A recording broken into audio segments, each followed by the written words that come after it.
Jadi artinya kalau soal cawe-cawe sebagai kader partai, pasti beliau akan cawe-cawe karena punya hak politik. Tapi kalau cawe-cawe yang selama ini diartikan akan mengintervensi politik dalam arti keseluruhan yang kemudian menjadi tidak fair, saya kira yang itu tidak akan terjadi. Jadi bakal calon presiden dari PDIP, Ganjar Pranowo menyindir rival politiknya, yang juga sesama bakal capres, Anies Baswedan terkait pernyataan bahwa cawe-cawe Presiden Joko Widodo dalam Pilpres 2024, yang dianggap berpotensi menimbulkan kecurangan. Ganjar menyindir Anies, dengan menyebut setiap orang yang sudah berani masuk dalam arena pertarungan Pilpres, maka dia harus siap dengan segala risiko. Sehingga setiap bakal capres, atau capres nantinya, tidak boleh takut, atau membuat isu ketakutan. Jadi kalau sudah mau nyalon, jangan pernah takut pada isu apapun, kata Ganjar Pranowo dalam konferensi pers di Rumah Aspirasi Relawan Pemenangan Ganjar Pranowo di Jakarta Pusat pada Kamis.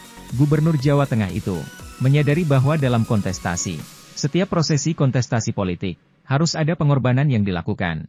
Ganjar meyakini akan ada konsekuensi yang harus dihadapi bila ingin menjadi capres dalam setiap kontestasi pemilu. Apapun bisa terjadi, ungkapnya. Anies sebelumnya merespons pernyataan Presiden Jokowi yang akan melakukan cawe-cawe pada Pilpres 2024. Anies mengaku mendengar kekhawatiran ihwal isu kriminalisasi yang dialami para caleg, hingga potensi kecurangan pemilu. Menurut dia, hal itu imbas dari cawe-cawe, karena ketidaknetralan Jokowi.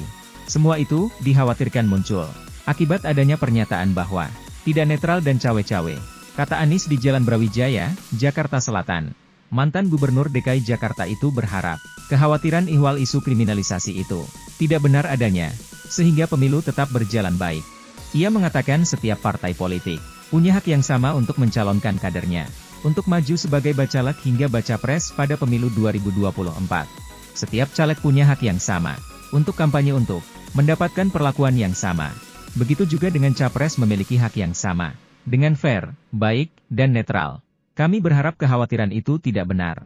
Justru yang terjadi adalah pelaksanaan yang baik, sesuai dengan prinsip demokrasi, jujur, adil, ucap Anies.